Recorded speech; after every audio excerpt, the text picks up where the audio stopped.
Hello friends, welcome to the YouTube channel of Chopra education. ਜੇ ਤੁਸੀਂ ਸਾਡੇ ਚੈਨਲ ਤੇ ਨਵੇਂ ਹੋ ਤਾਂ ਵੀਡੀਓ ਦੇ ਐਂਡ ਤੱਕ ਬਣੇ ਰਹੋ ਤੇ ਸਾਡੇ ਚੈਨਲ ਨੂੰ ਲਾਈਕ, ਸਬਸਕ੍ਰਾਈਬ ਤੇ ਸ਼ੇਅਰ ਕਰੋ। ਤੇ ਅੱਜ ਅਸੀਂ ਤੁਹਾਡੇ ਲਈ ਲੈ ਕੇ ਆਏ ਹਾਂ ਇੱਕ ਬਹੁਤ ਹੀ ਇੰਪੋਰਟੈਂਟ ਟੌਪਿਕ। ਠੀਕ ਹੈ ਜੀ, ਕੁਝ ਇੰਪੋਰਟੈਂਟ ਫੈਕਟਸ ਨੇ ਰਿਗਾਰਡਿੰਗ ਪੋਲਿਟੀ ਦੇ ਜੋ ਕਿ ਤੁਹਾਡੇ ਪੇਪਰ ਲਈ ਤੁਹਾਨੂੰ ਬਹੁਤ ਹੀ ਹੈਲਪਫੁਲ ਹੋਣਗੇ। ਤਾਂ ਚਲੋ ਆਪਾਂ ਸ਼ੁਰੂ ਕਰਦੇ ਹਾਂ ਆਪਣਾ। ਮੈਂ Arun Singh as GS faculty work ਕਰ ਰਿਹਾ ਹਾਂ ਚੋਪੜਾ ਐਜੂਕੇਸ਼ਨ ਦੇ ਵਿੱਚ। ਅਗਰ ਤੁਸੀਂ ਕਿਸੇ ਵੀ ਐਗਜ਼ਾਮ ਦੀ ਤਿਆਰੀ ਕਰਨਾ ਚਾਹੁੰਦੇ ਹੋ ਤਾਂ ਸਾਡੇ ਦਿੱਤੇ ਹੋਏ ਡਿਸਪਲੇ ਹੋਏ ਨੰਬਰਾਂ 'ਤੇ ਕਾਲ ਕਰਕੇ ਕੰਟੈਕਟ ਕਰ ਸਕਦੇ ਹੋ। ठीक है जी, आप शुरू करते हैं अज का अपना topic. Some important fact regarding polity. ठीक है जी, सब तो पहले कुछ दो चार गल्लां ने कि अपना जो संविधान बनया वा वो रिगार्डिंग है कि आप अपने संविधान के बनाने लिए आप कितों कितों कि प्रोविजन अपने संविधान के फिट की हुई है कि कौन कौन सी प्रोविजन हमने कहाँ कहाँ से ली है। ये आपके पेपर में डायरेक्ट सीधा सीधा क्वेश्चन आता है कि सबसे पहले हम शुरू करते हैं कि हमने गवर्नमेंट ऑफ इंडिया एक्ट 1935 से क्या क्या लिया है। कि जब हमने अपना संविधान लिखना शुरू किया तो वहाँ पे हमने हर देश से कुछ ना कुछ सबकी अच्छी कुछ एक एक बातें ली हैं। तो सबसे पहले हम शुरू करते हैं गवर्नमेंट ऑफ इंडिया 1935 से। यहाँ से हमने क्या लिया, फेडरल स्कीम। ठीक है जी, सबसे पहले आपको फेडरल का मतलब बता देते हैं कि फेडरल का मतलब क्या होता है। ठीक है, फेडरल का मतलब होता है संघवाद। आपको एक सिंपल एग्जाम्पल देता हूँ मैं कि देखिए यूएसए और अमेरिका एग्जाम्पल लेते हैं हम कि एक होता है यूनिटरी सिस्टम और एक होता है फेडरल सिस्टम। तो हमारे देश में कौन सा सिस्टम चलता है? हमारे देश में चलता है फेडरल सिस्टम चलता है। ठीक है जी, यूनिटरी में क्या होता है, इधर आप लाइन मार लीजिए, इधर मैं लिखता हूँ यूनिटरी और इधर लिखता हूँ मैं फेडरल। कि अब किसी भी देश में एक होती है वहाँ की सेंट्रल गवर्नमेंट, ठीक है जी, जिसको हम केंद्र सरकार बोलते हैं, और उसके नीचे होती हैं बड़ी सारी स्टेट गवर्नमेंट्स। क्या होती हैं जी? स्टेट गवर्नमेंट्स होती हैं। ठीक है जी, अब यूनिटरी सिस्टम वो वाला सिस्टम होता है कि जहाँ पे सारी की सारी पावर सिर्फ सेंट्रल गवर्नमेंट के पास रखी होती है, कि मतलब सारी अपने पास होल्ड करके रखी है सेंट्रल गवर्नमेंट। तो उसको हम कौन सा बोलते हैं? यूनिटरी स्ट्रक्चर बोलते हैं। लाइक आप जितने भी डिक्टेटर कंट्रीज हैं जहाँ पे डिक्टेटरशिप है वो सारी प्योरली यूनिटरी हैं। जैसे आप नॉर्थ कोरिया लगा लीजिए, आप चाइना लगा लीजिए। और दूसरी साइड फेडरल वो कंट्रीज होती हैं कि जहाँ पे पावर का डिवीजन किया गया होता है, सेंटर और स्टेट के बीच में पावर डिवाइड की गई होती है। जैसे हमारे इंडियन कॉन्स्टिट्यूशन में जो हमारा 7वां शेड्यूल है, लिख लीजिए आप 7वां शेड्यूल, डिवीजन ऑफ पावर। ये पेपर में बहुत बार पूछा गया है, डिवीजन ऑफ पावर।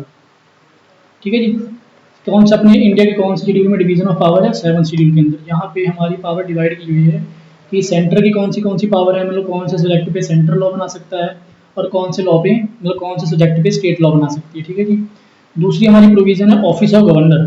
ठीक है जी, जिसको हम राज्यपाल बोलते हैं।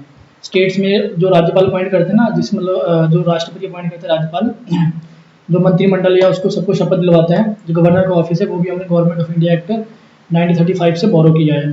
उसके बाद हमारी जो जुडिशरी है, ठीक है, जो हमारा सुप्रीम कोर्ट है, हाई कोर्ट है, हमारा जो मतलब कि न्यायपालिका जिसको हम बोलते हैं, वो सारा हमने कहाँ से लिया है? GOI 1935 से। उसके बाद हमारी पब्लिक सर्विस कमीशन। ठीक है जी, इसको हम क्या बोलते हैं? जैसे आपने सुना होगा, यूपीएससी के बारे में सुना होगा, यूनियन पब्लिक सर्विस कमीशन। ठीक है, साथ में जैसे कुछ एक्स्ट्रा पॉइंट्स हैं वो भी हम नोट कर दिए। जैसे यूपीएससी के लिए आप आर्टिकल नोट कर लीजिए कौन सा है, 315। ठीक है जी, अब इनका काम क्या होता है इसको पहले हिंदी में बता दूं मैं, हिंदी और पंजाबी में क्या बोलते हैं। संघ लोक सेवा आयोग, ये कौन सी सेंट्रल लेवल बॉडी है कि जो मतलब ग्रुप ए की सर्विसेज के लिए एग्जाम कंडक्ट करती है। इसको मेरिट का वॉचडॉग भी बोलते हैं। ठीक है जी, ऐसी हमारी हर स्टेट की अपनी अपनी सर्विस कमीशन होती है। जैसे हमारा पंजाब है तो पंजाब की हमारी क्या होगी? PPSC की, पंजाब पब्लिक सर्विस कमीशन। ठीक है जी, ये भी कौन से आर्टिकल के अंदर आएगी? ये भी 315 के अंदर आएगी।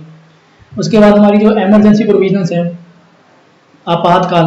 आपातकाल हमने कौन से एक्ट से लिया है? हमने गवर्नमेंट ऑफ इंडिया एक्ट 1935 से। अब आपको मैं बता दूं कि हमारे देश में कितने तरह के आपातकाल लगते हैं, तो आप नोट कर लीजिए। हमारे देश में 3 तरह के आपातकाल लगते हैं, 3 तरह की इमरजेंसी लगती है।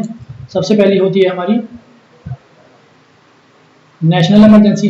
ठीक है जी, उसके बाद हमारी आती है प्रेसिडेंट रूल। ठीक है जी, प्रेसिडेंट रूल को हम दूसरा नाम कॉन्स्टिट्यूशनल इमरजेंसी भी बोलते हैं। प्रेसिडेंट रूल को हम क्या बोलते हैं? Constitutional emergency.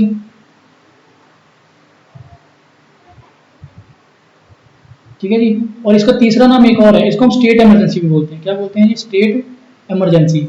और लास्ट हमारी एक इमरजेंसी है फाइनेंशियल इमरजेंसी। ठीक है जी, लिख लीजिए आप फाइनेंशियल इमरजेंसी। अब तीनों के लिए पार्टिकल लिख लीजिए कि आप पेपरों में, आपने 2 पेपर दिए होंगे तो आपको उसमें पूछा क्या होगा, लास्ट वाले 2-3 पेपर में पूछा जा रहा है कि नेशनल इमरजेंसी कौन से आर्टिकल से लगती है, फाइनेंशियल इमरजेंसी कौन से आर्टिकल से लगती है। ठीक है जी, तो सबसे पहले लिख लीजिए जो नेशनल इमरजेंसी है वो 352 से लगती है, और प्रेजेंट रूल आपका 356 से लगता है, और जो आपकी फाइनेंशियल इमरजेंसी है वो आपकी 360 से लगती है। ठीक है जी, अब तीनों इमरजेंसी लिख लीजिए। कि तीनों इमरजेंसी कौन कौन सी किस किस आर्टिकल के साथ लगती है। मैं दोबारा एक बार लिख देता हूँ आपके लिए, ठीक है जी। सबसे पहले हमारी है नेशनल इमरजेंसी, ये लगती है जी 352 से। फिर हमारी है जी प्रेसिडेंट रूल, ठीक है जी, जिसको हम राष्ट्रपति शासन भी बोलते हैं, ये हमारा लगता है 356 से। और एक हमारी लगती है जी फाइनेंशियल इमरजेंसी, जो हमारी लगती है 360 से, ठीक है जी। एक हमारी प्रेसिडेंट रूल और लगता है, एक हमारा और है प्रेसिडेंट रूल, जो हमारा 365 से लगता है, ठीक है जी। अब देखिए 356 और 365 में फ़र्क क्या है। जो 356 से प्रेसिडेंट रूल लगेगा ना, उसमें जो मतलब कि जो स्टेट होती है, स्टेट की जो कॉन्स्टिट्यूशनल मशीनरी है, अगर वो फेल हो जाए तो जो इमरजेंसी लगती है वो लगती है ऑन द बेसिस ऑफ 356 से, ठीक है जी। अगर मतलब कि कोई स्टेट है जहाँ पे कॉन्स्टिट्यूशनल मशीनरी फेल हो जाए, कि स्टेट के कंट्रोल में मतलब वहाँ का एडमिनिस्ट्रेशन आ रहा है इसके, तो वो लगेगा 356 के अंदर। और जो दूसरी साइड आपका है 365 है, जो ये वाला प्रेसिडेंट रूल होता है, ये आपका लगता है कि जब जो सेंटर से ऑर्डर आ रहे हैं, कि जो सेंट्रल गवर्नमेंट से ऑर्डर आ रहे हैं स्टेट गवर्नमेंट्स को, और स्टेट गवर्नमेंट वो ऑर्डर को फॉलो नहीं कर पा रही है, ठीक है जी, उनके साथ कंप्लायंस नहीं कर पा रही, तो जो प्रेसिडेंट रूल लगता है वो लगता है 365 के बेसिस के ऊपर, ठीक है जी। अब इसी से आपका एक क्वेश्चन और बनता है कि जैसे बाबा साहेब अम्बेडकर ने या भीमराव अम्बेडकर ने कौन से आर्टिकल को डेड लेटर बोला था, डेड लेटर बोला था या लास्ट रिजॉर्ट। ये पेपर में क्वेश्चन आया हुआ है, इसको भी आप नोट कर लीजिए कि कौन से आर्टिकल को उन्होंने बोला था डेड लेटर। तो आर्टिकल 356 को उन्होंने बोला था डेड लेटर। कौन सा बोला था ये? डेड लेटर, ठीक है जी। आर्टिकल 356 को उन्होंने बोला डेड लेटर, या इसको लास्ट रिजॉर्ट भी बोलते हैं। क्या बोलते हैं जी? लास्ट रिजॉर्ट, ठीक है जी। ये क्वेश्चन आप नोट कर लीजिए। और उसके बाद हम चलते हैं अपने अगले टॉपिक्स में। इसके बाद जब हम इमरजेंसी पढ़ेंगे तो एक एक इमरजेंसी को डिटेल में पढ़ेंगे। अगला हमारा टॉपिक है ठीक है जी, हमने जो गवर्नमेंट ऑफ इंडिया से क्या क्या लिया था वो सब हमने पढ़ लिया। अब अगला हम पढ़ते हैं कि हमने ब्रिटिश कॉन्स्टिट्यूशन से क्या लिया है, अंग्रेजों से हमने क्या लिया है, जो हम पे राज करके गए थे। तो सबसे पहले हमने लिया उनसे पार्लियामेंट्री फॉर्म ऑफ गवर्नमेंट, ठीक है जी। कौन सी है ये? Parliamentary form of government. Parliamentary form of government कौन सी बेसिस पे, मतलब इसका सिद्धांत क्या है। जैसे आपके जेल बोर्डन के पेपर में क्वेश्चन आया था कि जो प्रेसिडेंशियल फॉर्म ऑफ गवर्नमेंट है वो कौन से प्रिंसिपल पे बेस्ड है, ठीक है जी। तो मैं आपको वो भी बता देता हूँ और आपको मैं पार्लियामेंट्री फॉर्म ऑफ गवर्नमेंट भी बता देता हूँ। पार्लियामेंट्री फॉर्म ऑफ गवर्नमेंट होती है कि जिसमें हेड ऑफ स्टेट होते हैं ना, जो हेड ऑफ स्टेट, जिसको हम अपना राष्ट्रपति बोलते हैं, प्रेसिडेंट, ठीक है जी। और जो अपना होता है head of government, head of government, ये दोनों क्या होते हैं? अलग अलग बंदे होते हैं। अपने इंडिया में अपना हेड ऑफ स्टेट कौन है?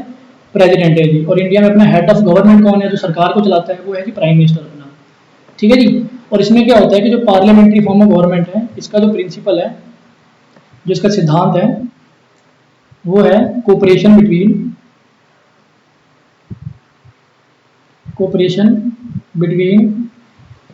लेजिस्लेचर एंड एग्जीक्यूटिव, ठीक है जी। ਜਿਹੜੀ ਆਪਣੀ ਵਿਧਾਨ ਪਾਲਿਕਾ ਵਾ ਤੇ ਕਾਰਜਪਾਲਿਕਾ ਦੇ ਵਿੱਚ ਇੱਕ ਸਹਿਯੋਗ ਨਾਲ ਸਰਕਾਰ ਚੱਲਦੀ ਆ, ਉਹ ਕਿਹੜੀ ਹੁੰਦੀ ਆ? ਸੰਸਦੀ ਫਾਰਮ, ਜਿਹਨੂੰ ਪੰਜਾਬੀ 'ਚ ਆਪਾਂ ਸੰਸਦੀ ਸਰਕਾਰ ਕਹਿੰਦੇ ਆ, ਇੰਗਲਿਸ਼ ਵਿੱਚ ਉਹਨੂੰ ਪਾਰਲੀਮੈਂਟਰੀ ਗਵਰਨਮੈਂਟ ਕਹਿੰਦੇ ਆ, ਠੀਕ ਹੈ ਜੀ। ਹੁਣ ਜਿਵੇਂ ਆਪਣਾ USA ਹੈਗਾ ਵਾ ਜੀ, USA ਦੇ ਵਿੱਚ ਆਪਣੀ ਹੈਗੀ ਆ ਪ੍ਰੈਜ਼ੀਡੈਂਸ਼ੀਅਲ ਫਾਰਮ ਆਫ ਗਵਰਨਮੈਂਟ। ਇਹਦਾ ਮਤਲਬ ਕੀ ਹੈਗਾ ਵਾ ਕਿ ਉੱਥੇ ਹੈਡ ਆਫ ਸਟੇਟ ਤੇ ਹੈਡ ਆਫ ਗਵਰਨਮੈਂਟ ਇੱਕੋ ਹੀ ਆ, ਰਾਸ਼ਟਰਪਤੀ ਆ, ਠੀਕ ਹੈ ਜੀ। ਤੇ ਉੱਥੇ ਬਿਲਕੁਲ ਉਹਦਾ ਜੋ ਪ੍ਰਿੰਸੀਪਲ ਹੈਗਾ ਵਾ ਪ੍ਰੈਜ਼ੀਡੈਂਸ਼ੀਅਲ ਫਾਰਮ ਆਫ ਗਵਰਨਮੈਂਟ ਦਾ, ਉਹ ਹੈਗਾ separation of power, separation of power, ਠੀਕ ਹੈ ਜੀ। ਸਟ੍ਰਿਕਟਲੀ ਕੀ ਹੈਗਾ ਵਾ ਪ੍ਰੈਜ਼ੀਡੈਂਸ਼ੀਅਲ ਫਾਰਮ ਦੇ ਵਿੱਚ ਸੈਪਰੇਸ਼ਨ ਆਫ ਪਾਵਰ ਹੈ, ਠੀਕ ਹੈ ਜੀ। ਅੱਗੇ ਚੱਲਦੇ ਹਾਂ ਆਪਾਂ, ਅੱਗੇ ਲਿਖ ਲਓ ਤੁਸੀਂ। फिर है जी अपना रूल ऑफ लॉ, ठीक है जी। कि अपने मतलब इंडिया के किसी बंदे का लॉ नहीं है, अपने इंडिया के लॉ का रूल है, ठीक है जी। लॉ के सामने सारे बराबर है। रूल ऑफ लॉ आप कितों लिया? ब्रिटिश को लिया। सिंपल सा क्वेश्चन है। तो जो लैजिस्लेटिव प्रोसीजर है कि लॉ बनाने का जो प्रोसीजर है कि लॉ कैसे बनाए जाएंगे, मतलब कैसे पास होंगे, वो सारा हमने किन से लिया है? ब्रिटिश से लिया है। उसके बाद हमारा जो है सिंगल सिटीजनशिप, इकहरी नागरिकता, जिन्होंने पंजाबी की कहने जी इकहरी नागरिकता। जिम्मे तुम आप एग्जाम्पल देना मैं USA की, तो इधर अपनी इंडिया की, ठीक है जी। हम जिम्मे अपने USA भी सेंटर सरकार हैगी है, स्टेट गवर्नमेंट ने, अपनी इंडिया भी सेंटर सरकार हैगी है, स्टेट गवर्नमेंट ने। बट USA की है कि इतने इन्होंने डुअल सिटीजनशिप की हैगी जी, डुअल सिटीजनशिप है इनके पास। कि मतलब ये पहले अपनी स्टेट के नागरिक हैं, स्टेट के नागरिक बनने के बाद इनको सेंटर का नागरिक भी बनना पड़ता है। पहले जैसे मान लो कि बंदा मैक्सिको में रहता है, तो उसको पहले मैक्सिको की सिटीजनशिप लेनी पड़ेगी।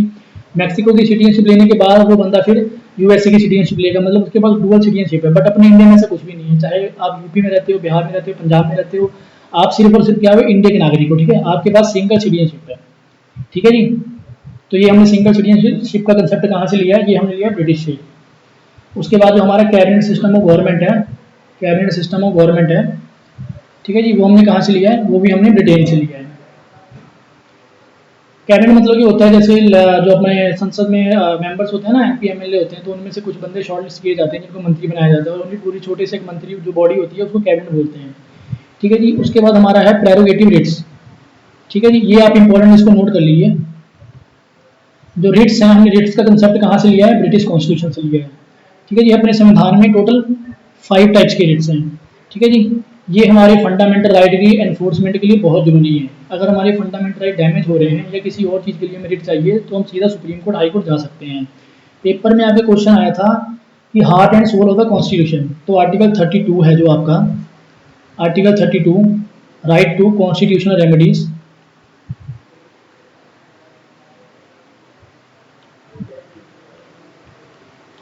Right to constitutional remedies. ठीक है जी, जिसको हम पंजाबी में बोलते हैं संविधानिक उपचारों का अधिकार। ठीक है जी। इस आर्टिकल 32 से हम रिट्स इशू करवा सकते हैं, किससे, सुप्रीम कोर्ट से। अगर हमारे फंडामेंटल राइट कहीं भी डैमेज हो रहे हैं तो हम उसको इन्फोर्स कराने के लिए आर्टिकल 32 का यूज़ करके डायरेक्ट सुप्रीम कोर्ट में जाके क्या इशू करा सकते हैं, रिट इशू करा सकते हैं। ठीक है जी। अब आपको मैं 5 रिट्स के बारे में बता देता हूँ कि कौन कौन सी 5 रिट्स हैं। ठीक है जी। तो सबसे पहले हमारी रिट है हैबियस कॉर्पस। ठीक है जी। सबसे पहले हमारी रिट कौन सी है, हैबियस कॉर्पस। और दूसरी हमारी रिट है जी प्रोहिबिटरी। ठीक है जी। तीसरी हमारी रिट है जी सर्शरी। और चौथी हमारी रिट है जी मैंडेमस। और पांचवी हमारी रिट है जी को वारंटो। ठीक है जी। तो देखिए जो हैबियस कॉर्पस है आपको पेपर में सीधा सीधा आएगा कि to have the body of any person. ठीक है जी। उसके लिए कौन सी रिट इशू होती है, तो उसके लिए होती है हैबियस कॉर्पस। हैबियस कॉर्पस में क्या होता है कि जैसे मान लो आपको कि इलीगली डिटेन कर ले, मान लो आपको पुलिस वाले पकड़ के ले जाएं, तो पुलिस वालों का कर्तव्य होता है ना कि उनको 24 घंटे में आपको जज के सामने पेश करना होता है। अगर वो आपको जज के सामने पेश नहीं करते तो आप उनके ऊपर हैबियस कॉर्पस की इशू करवा सकते हो, तो उनको आपको जज के सामने पेश करना पड़ेगा। मतलब सीधा सीधा पेपर में आता है कि to have the body, to have the body. ठीक है जी। या to obtain to present the body, तो उसके लिए कौन सी रिट है, हैबियस कॉर्पस रिट है उसके लिए।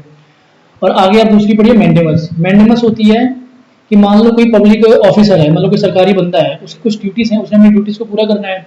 अगर वो बंदा अपनी ड्यूटी पूरा करने से मना करता है तो उसके खिलाफ आप कौन सी रिट इशू करवा सकते हो, मैंडेमस की। ठीक है जी। जो मैंडेमस की रिट है ये सिर्फ सरकारी संस्थाओं पे इशू होती है, ये मतलब प्राइवेट संस्थाओं पे इशू नहीं होती है कि आप कोई प्राइवेट कंपनी में जाओ और वहाँ पे बोलो कि मैनेजर का ये काम है और वो कर नहीं रहा, तो उसके खिलाफ में मैंडेमस इशू नहीं करवा सकते। ठीक है जी। और ये मैंडेमस 2 पर्सन के ऊपर इशू नहीं होती। ठीक है जी। वो भी लिख लीजिए आप कौन से 2 पर्सन है जिनके ऊपर इशू नहीं होती। एक है हमारा प्रेसिडेंट, राष्ट्रपति, और दूसरा हमारा गवर्नर। ठीक है जी, राज्यपाल। इन 2 बंदों के ऊपर मैंडेमस की रिट इशू नहीं होती है।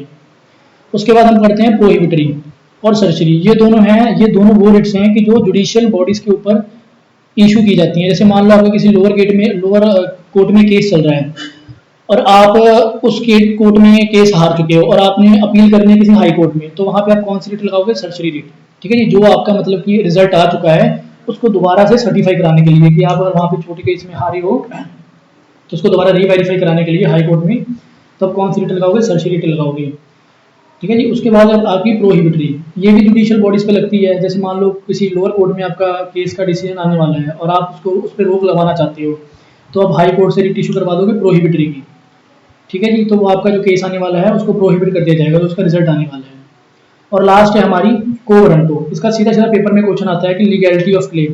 क्या आता है जी, लीगैलिटी ऑफ क्लेम। ठीक है जी।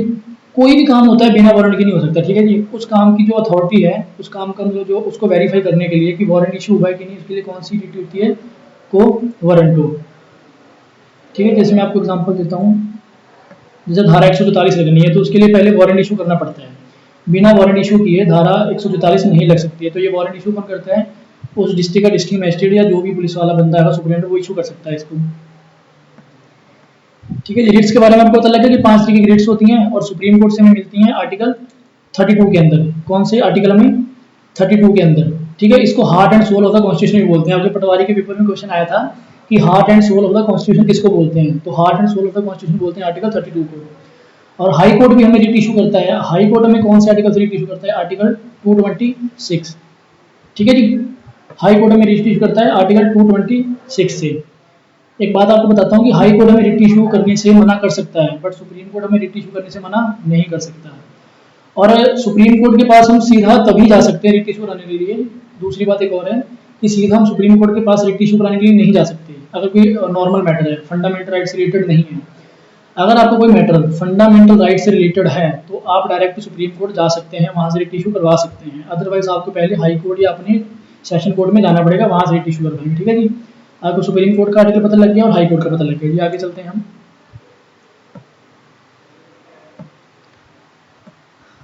ठीक है जी, आगे हमारा जो मेन इंपॉर्टेंट है बाई कैमरलिज्म। ठीक है जी, जिसको हम बोलते हैं दो सदनीय मंडल, दो सदन वाला मंडल। हमारी जो सेंट्रल गवर्नमेंट है, हमारी जो केंद्र सरकार है, वहां पे दो सदन है जी, एक हमारा लोकसभा और एक हमारा राज्यसभा। ठीक है जी, जिस गवर्नमेंट में ये दो सदन होते हैं तो उसको हम बोलते हैं बाई कैमरलिज्म। जहां पे एक ही सदन होगा उसको हम बोलेंगे यूनिकैमरलिज्म। उसको हम क्या बोलेंगे, यूनिकैमरलिज्म। ठीक है जी, अब जैसे मान लीजिए अपनी जो सेंट्रल गवर्नमेंट है, सेंट्रल गवर्नमेंट में तो अपने बाई कैमरल सिस्टम है, बट स्टेट्स की अपनी मर्जी है, वो बाई कैमरल भी रख सकती हैं और यूनिकैमरल भी रख सकती हैं। जैसे मैं आपको पंजाब की एग्जांपल देता हूँ। पंजाब में अपने एक ही हाउस है जिसको हम बोलते हैं लेजिस्लेटिव असेंबली। ठीक है जी, पंजाबी में इसको हम बोलते हैं विधान परिषद। ठीक है, कुछ कुछ स्टेटें हैं, जैसे जो बड़ी स्टेटें हैं वहां पे दो हाउस है, वहां पे दो सदनीय मंडल है। दो सदनीय मंडल को हम क्या बोलते हैं, बाई कैमरलिज्म। तो अब लिख लीजिए अपने इंडिया में ऐसी कौन सी स्टेट्स हैं। अपने इंडिया में टोटल 6 स्टेट्स हैं।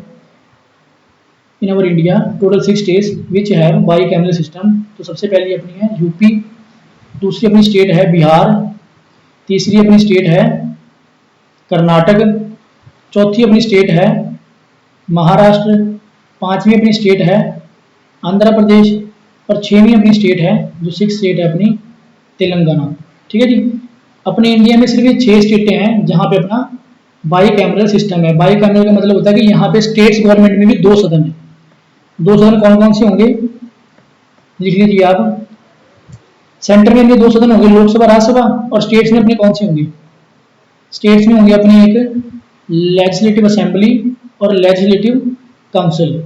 ठीक है जी, असेंबली को हम क्या बोलेंगे, विधानसभा, और काउंसिल को हम क्या बोलेंगे, विधान परिषद।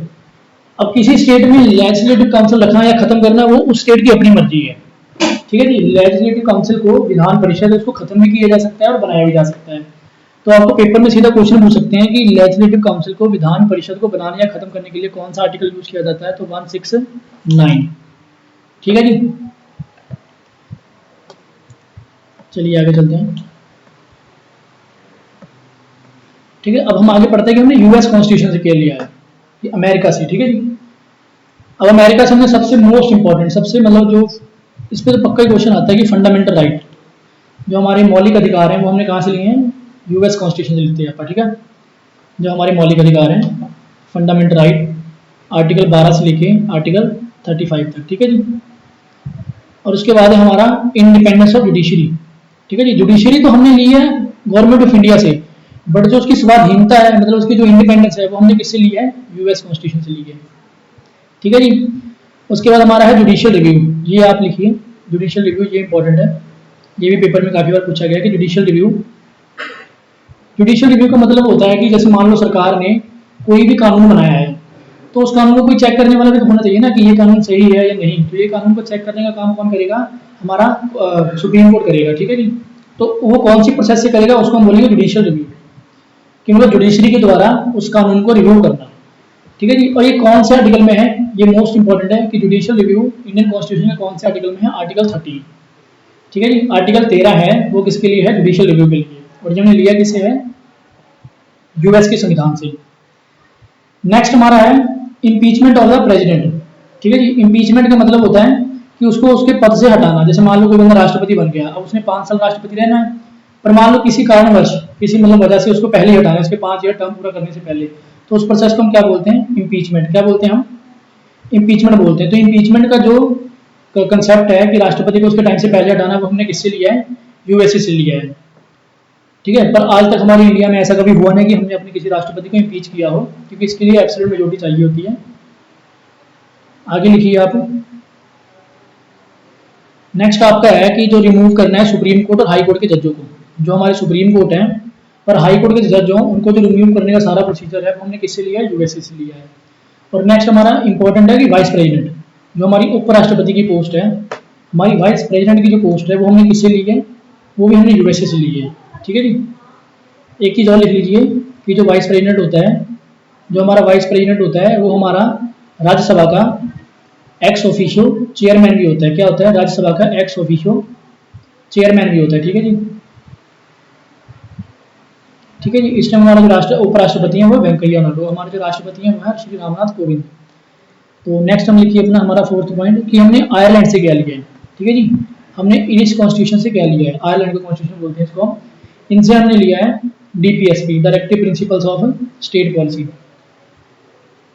ठीक है जी। इसका आप आर्टिकल लिख लीजिए, आर्टिकल 36 टू 51 हमारे जो इंडियन कॉन्स्टिट्यूशन का है वो सारा किसके लिए है, डीपीएसपी के लिए है। डीपीएसपी हमने कौन सी चीज से लिए, सीधा सीधा सीधा क्वेश्चन आता है आपको पेपर में ये, तो इसको लिख लीजिए। ये हमने लिया है आयरलैंड के कॉन्स्टिट्यूशन से लिया है हमने। इसको पंजाबी में या हिंदी में बोलते हैं राज्य के नीति निर्देशक सिद्धांत। ठीक है जी। मतलब ये सरकार का गाइड होती है कि सरकार ने किस तरीके से काम करना है। ठीक है, वो उसको कौन बताता है, डीपीएसपी बताता है। डीपीएसपी हमारे 3 तरीके के हैं। पेपर में ये भी कई बार पूछा गया है कि नीचे लिखो में से कौन सा जो डीपीएसपी के अंदर नहीं आता है, तो लिखो कौन कौन से डीपीएसपी होते हैं। सोशलिस्ट डीपीएसपी, सोशलिस्ट, देन हमारे हैं गांधीयन, ठीक है, देन हमारे हैं लिबरल, लिबरल इंटेलेक्चुअल। ठीक है जी। ये हमारे 3 तरह के डीपीएसपी आते हैं। सोशलिस्ट मतलब कि साम्यवादी, और गांधीयन जो गांधी जी की विचारधारा वाले होते हैं, और लिबरल इंटेलेक्चुअल जो उदारवादी समझदार लोगों वाले। ठीक है जी। और उसके बाद जो हमारे आपको पता होगा जिनमें थोड़ी बहुत पॉलिटी पड़ी है कि हमारी राज्यसभा में कुछ बंदे हैं जिनको राष्ट्रपति नॉमिनेट करता है। ठीक है जी। सभी बता दो कितने बंदे होते हैं हमारे, 12 पर्सन्स हैं जो राज्यसभा में राष्ट्रपति के द्वारा नॉमिनेट किए जाते हैं। वो कंसेप्ट हमने किनसे लिया है, वो कंसेप्ट भी हमने लिया है आयरलैंड की कॉन्स्टिट्यूशन से। ठीक है जी। और जो इलेक्शन का मेथड है, जो हमारा प्रेसिडेंट है, जो हमारे प्रेसिडेंट हैं उनकी जो इलेक्शन होनी है, ठीक है जी, उनकी जो इलेक्शन का प्रोसीजर है, जो मेथड है किस तरीके से इलेक्शन होगी, वो हमने किनसे लिया है, आयरलैंड से लिया है। ठीक है जी। और उनकी इलेक्शन का प्रोसीजर क्या है, प्रोपोर्शनल रिप्रेजेंटेशन,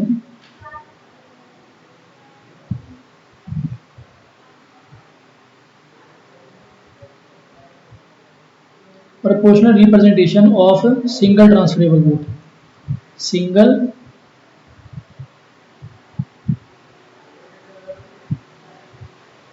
ट्रांसफरेबल वोट। ठीक है जी।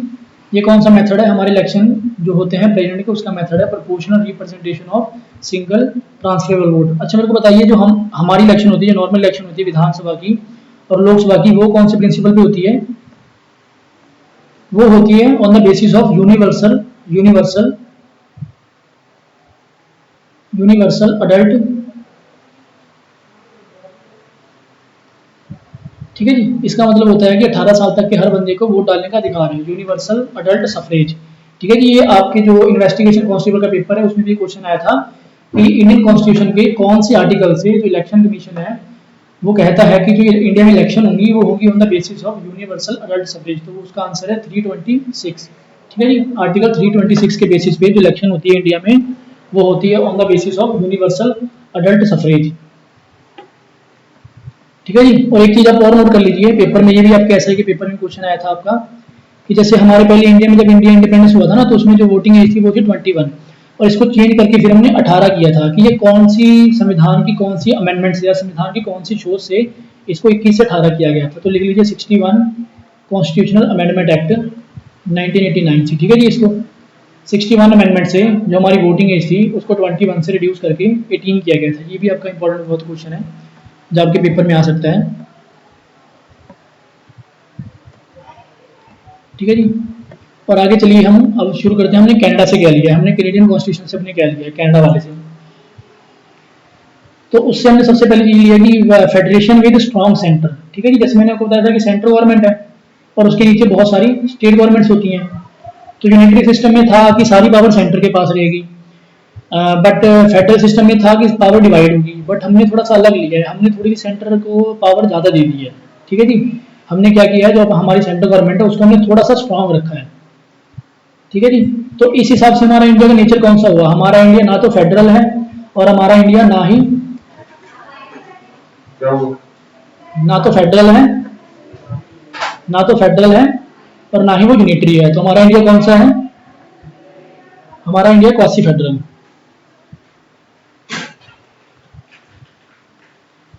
ठीक है जी, हमारा इंडिया का नेचर क्या है, क्वासी फेडरल, कि आधा संघीय है। ठीक है जी, मतलब कि सेंटर के पास हमने कुछ पावर ज्यादा डिवाइड कर रखी है, मतलब सेंटर को ज्यादा हमने पावर डिस्ट्रीब्यूट की है। तो हमारे इंडिया का नेचर क्या है, क्वासी फेडरल। ठीक है जी, और एक आगे बात लिखिए आप, vesting of residuary powers in the centre. ठीक है जी, अब देखो पावर हमें डिवाइड की हुई है कि कुछ स्टेट के पास है, कुछ सेंटर के पास है। अब कुछ ऐसे टॉपिक रह ही जाते हैं कि जिनके ऊपर मतलब कि बहस होने लग जाती है कि ये पावर किसके पास रहेगी, सेंटर के पास रहेगी या स्टेट के पास रहेगी। कुछ टॉपिक ऐसे हैं कि जिनका कुछ पता नहीं है कि किसके पास रहेगी, तो वो टॉपिक्स की पावर किसके पास जाएगी, सारी की सारी पावर सेंटर के पास जाएगी। जो भी बची खुची पावर्स होंगी, पावर डिवाइड करने के बाद बच रही पावर्स वो सारी सेंटर के पास जाएंगी। ठीक है जी, 7th शेड्यूल में हमने 3 लिस्टें बनाई है ना, 7th शेड्यूल में हमने 3 लिस्टें बनाई हैं, एक यूनियन लिस्ट, एक हमारी स्टेट लिस्ट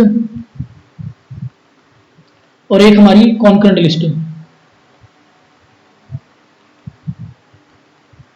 ठीक है जी, यूनियन लिस्ट में हमारे वो टॉपिक्स हैं, वो सब्जेक्ट हैं, जैसे मान लीजिए आपका इंडियन रेलवे, आपकी इंडियन आर्मी, आपका इंडियन पोस्ट हो गया, करेंसी होगी, कम्युनिकेशन हो गया, ये सब पे लॉ कौन बनाएगा, सेंट्रल गवर्नमेंट बनाएगी। ये जो जो यूनियन लिस्ट में पड़े हैं।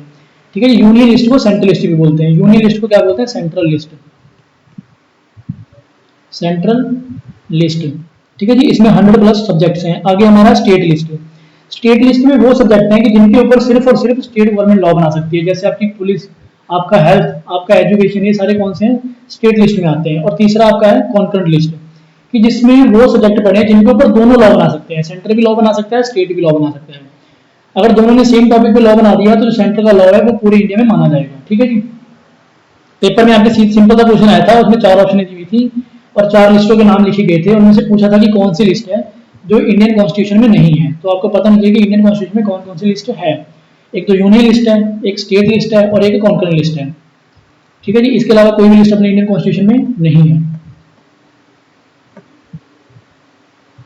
ठीक है जी, और उसके बाद जो अपना राज्यपाल है ना, जिसको हम गवर्नर बोलते हैं, कि जो अपॉइंटमेंट है गवर्नर की सेंटर के द्वारा की जाती है, वो हमने कहाँ से ली है, कनाडा से ली है। जो राज्यपाल होता है, हर स्टेट में एक राज्यपाल नियुक्त किया जाता है, उसकी जो अपॉइंटमेंट है वो हमने कहाँ से ली है, कनाडा से ली है।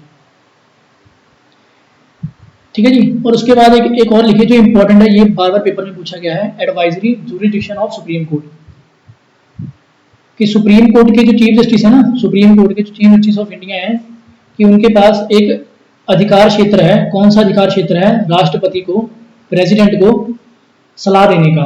ठीक है, किसी मैटर पे कोई मतलब ऐसा पब्लिक इंपॉर्टेंस का मैटर होगा जिसके ऊपर राष्ट्रपति को सलाह चाहिए, तो वो राष्ट्रपति सलाह किससे ले सकता है, सुप्रीम कोर्ट के चीफ जस्टिस से। ठीक है, इसके लिए कौन सा आर्टिकल है, 143, इसको लिख लीजिए आप कि 143 में क्या आता है, advisory jurisdiction of supreme court. ठीक है जी, सुप्रीम कोर्ट एडवाइस देता है उसके जज राष्ट्रपति को। ठीक है जी, आगे चलिए।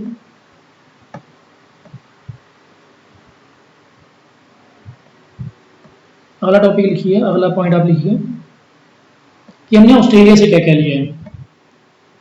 ठीक है जी, अभी हमने 7th शेड्यूल पढ़ा था, 7th शेड्यूल में हमने 3 लिस्टें पढ़ी थी, सेंट्रल लिस्ट जिसको स्टेट यूनियन लिस्ट भी बोलते हैं, और दूसरी हमने पढ़ी थी स्टेट लिस्ट, और तीसरी हमने पढ़ी थी कॉन्करेंट लिस्ट। जो कॉन्करेंट लिस्ट है ना, कॉन्करेंट लिस्ट जो हमने ली है वो ऑस्ट्रेलिया से ली है, कि जिसके ऊपर जिसमें जो सब्जेक्ट पड़े हैं उनके ऊपर स्टेट और सेंट्रल दोनों लॉ बना सकते हैं। ठीक है जी, और दूसरा है freedom of trade and commerce. ठीक है जी, व्यापार करने का इंटरकोर्स, जैसे एक स्टेट से दूसरी स्टेट में जो ट्रेड होता है वो हमने किससे लिया है, ऑस्ट्रेलिया से लिया है। और उसके बाद जो ज्वाइंट सिटिंग है, ये इंपॉर्टेंट है, joint sitting of 2 house of parliament. अपने इंडिया में लोकसभा है और राज्यसभा है। ठीक है जी, अब मान लो कोई बिल आया जिसके ऊपर दोनों की सहमति ना हो पाई।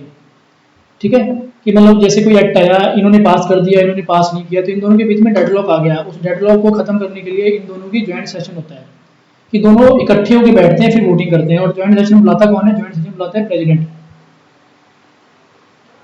ज्वाइंट सेशन कौन बुलाता है? राष्ट्रपति बुलाता है, ठीक है जी। और ज्वाइंट सेशन में जो प्रिसाइडिंग ऑफिसर होता है, जो उसको प्रिसाइड कर रहा होता है, वो कौन होता है? लोकसभा का स्पीकर। ये आपके पेपर में आया हुआ है, क्वेश्चन पेपर में आएंगे आपके कि जो ज्वाइंट सेशन होता है उसका प्रिसाइडिंग ऑफिसर कौन होता है? वो होता है लोकसभा का स्पीकर, ठीक है जी। और ज्वाइंट सेशन का कंसेप्ट हमने कहां से लिया है? ऑस्ट्रेलिया से लिया है। आगे करिए आप वाइमर कॉन्स्टिट्यूशन, ठीक है, जर्मनी का जो कॉन्स्टिट्यूशन है, जर्मनी के बारे में आपको पता होगा, ठीक है, हिटलर के बारे में, हिटलर जर्मनी का था। तो जर्मनी के कॉन्स्टिट्यूशन से हमने क्या लिया है? जर्मनी के कॉन्स्टिट्यूशन से हमने लिया है suspension of fundamental rights during emergency, कि जब देश में आपातकाल लगेगा तो उस टाइम में फंडामेंटल जो हमारे मौलिक अधिकार हैं उनको सस्पेंड करने की जो प्रोविजन है वो हमने कहाँ से लिए? जर्मनी से लिए, ठीक है जी। और नेक्स्ट हमारा लिखिए कि हमने यूएसएसआर, जिसको हम सोवियत बोलते हैं, सोवियत कॉन्स्टिट्यूशन या रशिया, आज के टाइम में रशिया है, ठीक है जी। रशिया से हमने क्या लिया है? रशिया से हमने लिया है फंडामेंटल ड्यूटीज, जिसको हम बोलते हैं मौलिक कर्तव्य, ठीक है जी। ये हमारे इंडिया के कॉन्स्टिट्यूशन कौन से आर्टिकल में है हमारी fundamental duties? Article 51A। Note कर लीजिए कि जो हमारी फंडामेंटल ड्यूटीज हैं वो हमारे इंडिया के कॉन्स्टिट्यूशन 51A में है, ठीक है जी। जब हमारा कॉन्स्टिट्यूशन नया नया तैयार हुआ था तो उस टाइम में हमारे संविधान में ये ड्यूटीज नहीं थी, ये बाद में ऐड की गई हैं। आपको पेपर में भी क्वेश्चन आ सकता है कि फंडामेंटल ड्यूटीज कब ऐड की गई थी, तो लिखिए fundamental duties by 42nd constitutional amendment 1976 में ऐड की गई थी। और ये कौन सी कमेटी के कहने पे ऐड की गई थी? ये ऐड की गई थी स्वर्ण सिंह कमेटी के कहने पे।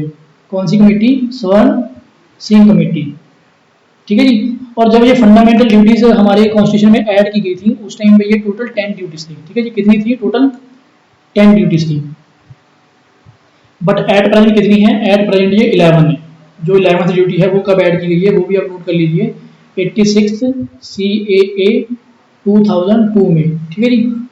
जो 11वीं ड्यूटी ऐड की गई थी, 10 तो पहले से थी जब ऐड की गई थी 1976 में, और उसके बाद एक 11वीं ऐड की गई जो 86th कॉन्स्टिट्यूशनल अमेंडमेंट 2002 से की गई।